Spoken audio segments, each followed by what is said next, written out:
नमस्ते दोस्तों, ARS study point channel पर आपका स्वागत है। आज हम आपके लिए सामान्य ज्ञान के 20 महत्वपूर्ण प्रश्नों का संग्रह लेकर आए हैं।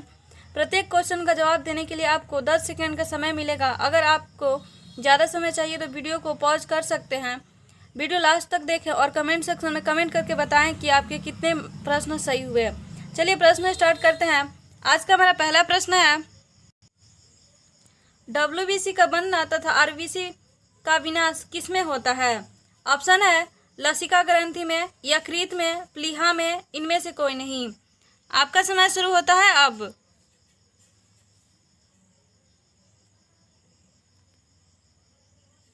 आपका समय खत्म हुआ।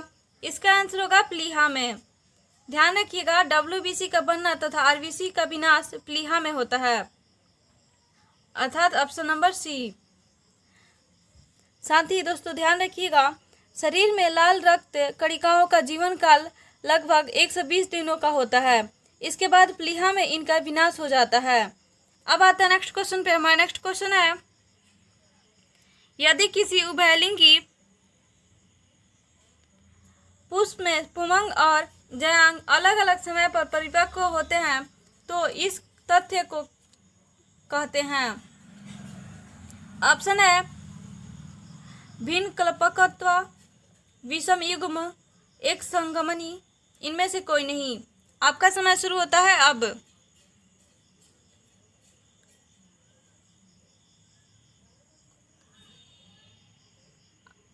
आपका समय खत्म हुआ। इसका आंसर होगा ए, भिन्न कल्पकत्व। ध्यान रखिएगा, यदि किसी उभयलिंगी पुष्प में पुमंग और जयांग अलग अलग समय पर परिपक्व होते हैं तो इस तथ्य को भिन्न कल्पकत्व कहते हैं। साथ ही दोस्तों ध्यान रखिएगा, उभयलिंगी पुष्प में पुमंग तथा जयांग के अलग अलग समय पर परिपक्व होने की घटना पृथक पक्वता या भिन्न कल्पकत्व कहलाती है। अब आता है नेक्स्ट क्वेश्चन पे। हमारा नेक्स्ट क्वेश्चन है, मनुष्य के शरीर में पसलियों में कितने जोड़े होते हैं? मनुष्य के शरीर में पसलियों में कितने जोड़े होते हैं? ऑप्शन है 12, 14, 10, 11। आपका समय शुरू होता है अब।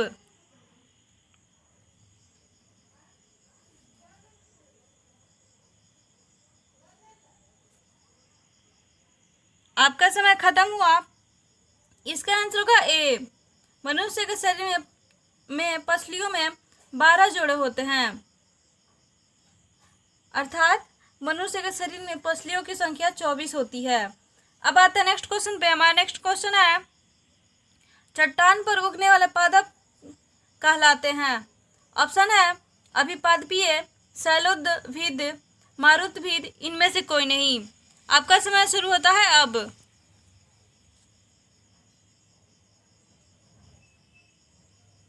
आपका समय खत्म हुआ। इसका आंसर होगा शैलोद्भिद। ध्यान रखिएगा, चट्टान पर उगने वाले पादप शैलोद्भिद कहलाते हैं। अब आता है नेक्स्ट क्वेश्चन पे। हमारा नेक्स्ट क्वेश्चन है, वर्तमान आनुवंशिक विज्ञान का जनक कौन है?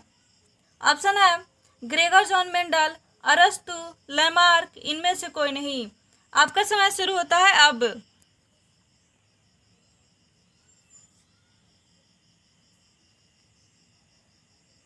आपका समय खत्म हुआ। इसका आंसर होगा ग्रेगर जॉन मेंडल। वर्तमान आनुवंशिक विज्ञान का जनक ग्रेगर जॉन मेंडल हैं, अर्थात ऑप्शन नंबर ए। ध्यान रखिएगा, आनुवंशिकता की खोज ग्रेगर मेंडल जॉन ने की थी, इसलिए आनुवंशिक विज्ञान का जनक भी मेंडल को कहा जाता है। अब आते हैं नेक्स्ट क्वेश्चन पे। हमारा नेक्स्ट क्वेश्चन है, सबसे बड़ा अकशेरुकी है। ऑप्शन है ऑक्टोपस, स्क्विड, कोरल, जेलीफिश। आपका समय शुरू होता है अब।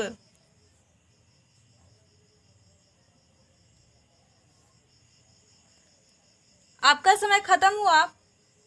इसका आंसर होगा स्क्विड। सबसे बड़ा अकशेरुकी स्क्विड है, अर्थात ऑप्शन नंबर बी। साथ ही ध्यान रखिएगा, कोलोसल स्क्विड सबसे बड़ा अकशेरुकी है। यह अधिकतम 12 से 14 मीटर तक लंबा हो सकता है। अब आता है नेक्स्ट क्वेश्चन पे। हमारा नेक्स्ट क्वेश्चन है, कुनैन जो मलेरिया के लिए एक प्रमुख औषधि है वह प्राप्त होती है? ऑप्शन है आवृतबीजी पादप से, बैक्टीरिया से, ईस्ट से, इनमें से कोई नहीं। आपका समय शुरू होता है अब।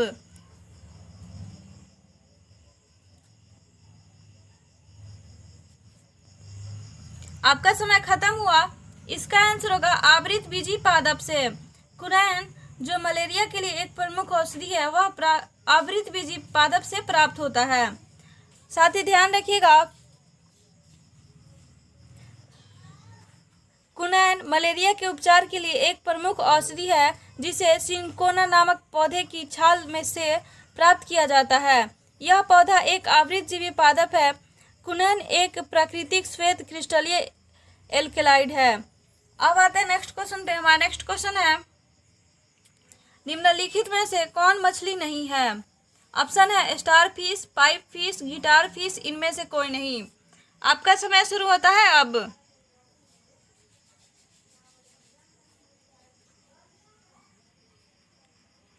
आपका समय खत्म हुआ। इसका आंसर होगा स्टार फिश।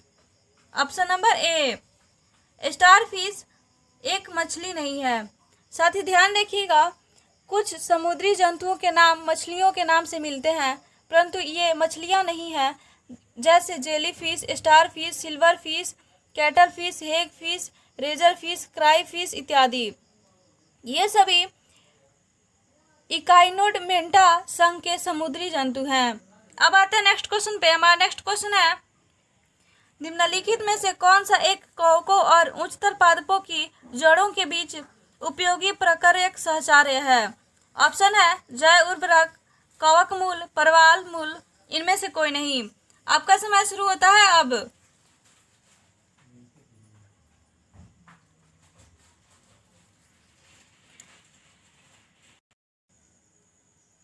आपका समय खत्म हुआ। इसका आंसर होगा कवक मूल, अर्थात ऑप्शन नंबर बी। कवक मूल एक कवकों और उच्चतर पादपों की जड़ों के बीच उपयोगी प्रकारक सहचार्य है। साथ ही ध्यान रखिएगा, कवक मूल कवकों तथा उच्चतर पादपों की जड़ों के मध्य उपयोगी प्रकारक सहचार्य है जिससे वे एक दूसरे से लाभान्वित होते रहते हैं। इसमें कवक मृदा से खनिज लवण तथा जल को सोखकर उच्च स्तरीय पादपों को पहुंचाता है, जबकि उच्च स्तरीय पौधा बदले में भोज्य पदार्थ तैयार कर कवक को उपलब्ध कराता है। अब आते हैं नेक्स्ट क्वेश्चन पे। हमारा नेक्स्ट क्वेश्चन है,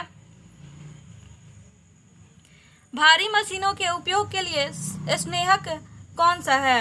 ऑप्शन है bauxite, graphite, phosphorus, silicon oil. आपका समय शुरू होता है अब।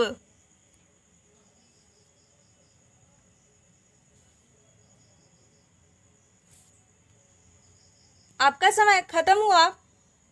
इसका आंसर होगा ग्रेफाइट, ऑप्शन नंबर बी। साथ ही ध्यान रखिएगा, ग्रेफाइट स्लेटी काले रंग का चिकना चमकदार कार्बनिक पदार्थ होता है। यह कार्बन का अपरूप है। ग्रेफाइट चूर्ण का उपयोग भारी मशीनों में स्नेहक के रूप में किया जाता है। अब आते हैं नेक्स्ट क्वेश्चन पे। हमारा नेक्स्ट क्वेश्चन है, निम्नलिखित में से सबसे भारी धातु है?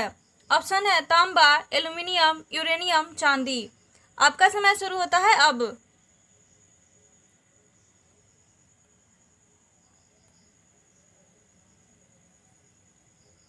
आपका समय खत्म हुआ। इसका आंसर होगा यूरेनियम। इसमें से सबसे भारी धातु यूरेनियम है, अर्थात ऑप्शन नंबर सी। अब आते हैं नेक्स्ट क्वेश्चन पे। हमारा नेक्स्ट क्वेश्चन है, तीसरे और चौथे समूह के ऑक्साइड का सामान्य गुणधर्म क्या है? ऑप्शन है बेसिक और एसिडिक, बेसिक, उदासीन। आपका समय शुरू होता है अब।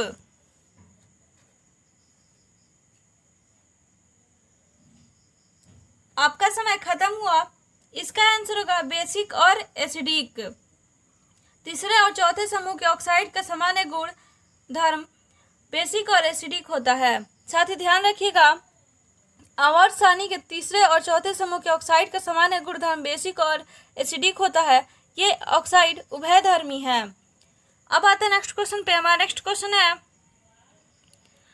भौतिक परिवर्तन का एक उदाहरण है? ऑप्शन है मोमबत्ती का जलना, दूध से दही बनना, पानी में चीनी का घुलना, इनमें से कोई नहीं।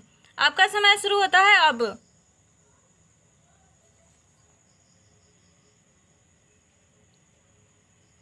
आपका समय खत्म हुआ। इसका आंसर होगा पानी में चीनी का घुलना, अर्थात ऑप्शन नंबर सी। पानी में चीनी का घुलना एक भौतिक परिवर्तन का उदाहरण है।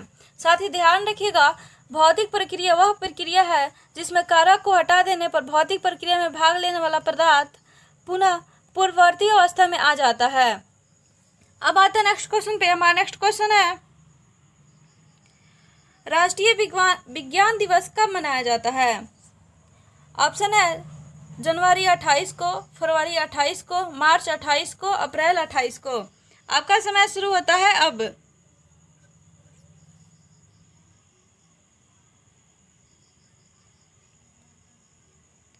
आपका समय खत्म हुआ।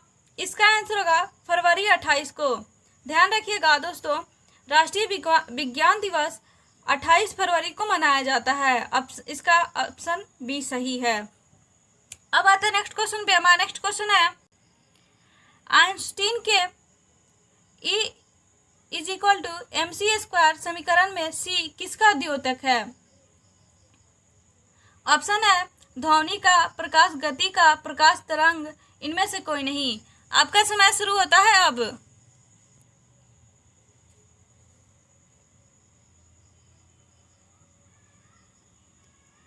आपका समय खत्म हुआ। इसका आंसर होगा प्रकाश गति का। आइंस्टीन के फॉर्मूला E = mc² समीकरण में C प्रकाश गति का द्योतक है। साथ ही ध्यान रखिएगा, आइंस्टीन ने प्रदर्शित किया है कि द्रव्यमान ऊर्जा के समतुल्य होता है, चाहे वह किसी भी रूप में क्यों न हो। आइंस्टीन के सूत्र के अनुसार E = mc²,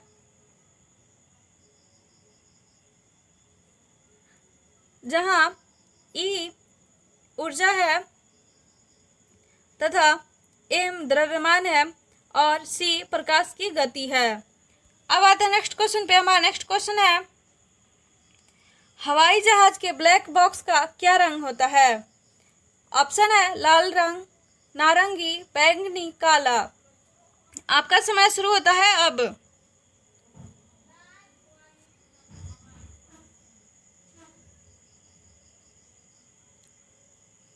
आपका समय खत्म हुआ। इसका आंसर होगा बी नारंगी। हवाई जहाज के ब्लैक बॉक्स का रंग नारंगी होता है। साथ ही ध्यान रखिएगा, वायुयानों में ब्लैक बॉक्स का रंग नारंगी होता है ताकि उन्हें किसी दुर्घटना के बाद ढूंढने में सरलता हो। यह एक ऑडियो रिकॉर्डिंग डिवाइस होती है जो कि वायुयान की कॉकपिट में पायलटों के बातचीत की रिकॉर्ड करती है और कुछ अनहोनी घटित होने पर जांचकर्ता इसके माध्यम से निष्कर्ष प्राप्त करते हैं। अब आते हैं नेक्स्ट क्वेश्चन पे। हमारा नेक्स्ट क्वेश्चन है, नाभिकीय रिएक्टर में निम्नलिखित में से किसे मंदक के रूप में प्रयोग किया जाता है? ऑप्शन है थोरियम को, ग्रेफाइट को, रेडियम को, साधारण जल को। आपका समय शुरू होता है अब।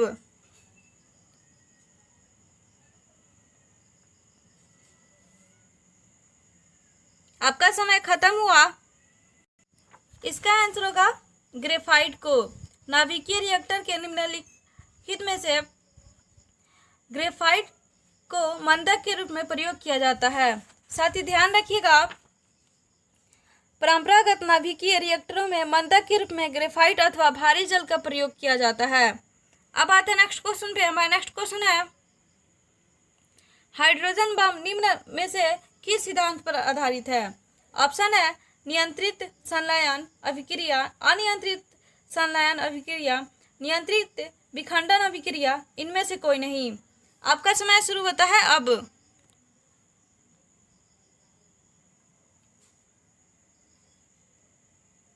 आपका समय खत्म हुआ। इसका आंसर होगा अनियंत्रित संलयन अभिक्रिया। हाइड्रोजन बम अनियंत्रित संलयन अभिक्रिया सिद्धांत पर आधारित है, अर्थात ऑप्शन नंबर बी। अब आते हैं नेक्स्ट क्वेश्चन पे। हमारा नेक्स्ट क्वेश्चन है, सामान्य ट्यूबलाइट में कौन सी गैस होती है? ऑप्शन है आर्गन के साथ सोडियम वेपर, आर्गन के साथ मर्क्यूरी वेपर, नियॉन के साथ सोडियम वेपर, इनमें से कोई नहीं। आपका समय शुरू होता है अब।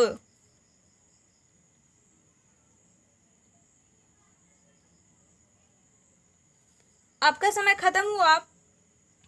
इसका आंसर होगा आर्गन के साथ मर्क्यूरी वेपर। सामान्य ट्यूबलाइट में आर्गन के साथ मर्क्यूरी वेपर गैस होती है। साथ ही ध्यान रखिएगा, ट्यूबलाइट में एक कांच की एक लंबी ट्यूब होती है जिसके अंदर की दीवारों पर फास्कर का लेप चढ़ा होता है। ट्यूब के अंदर अकीय गैस जैसे आर्गन के कुछ पारे की वाष्प के साथ भर देते हैं। अब आते हैं नेक्स्ट क्वेश्चन पे। हमारा आज का लास्ट क्वेश्चन है, ध्वनि का वेग वायु में अनुमानतः कितना है?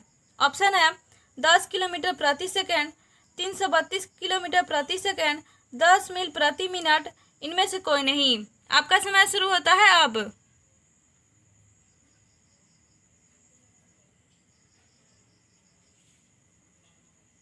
आपका समय खत्म हुआ। इसका आंसर होगा 332 किलोमीटर प्रति सेकेंड। ध्वनि का वायु में वेग अनुमानतः 332 किलोमीटर प्रति सेकेंड होता है, अर्थात option number B. Thank you दोस्तों। अगर वीडियो अच्छी लगी हो तो लाइक शेयर और सब्सक्राइब करें, साथ ही बेल आइकन को क्लिक करें और कमेंट सेक्शन में कमेंट करके बताएं कि आपके कितने प्रश्न सही हुए।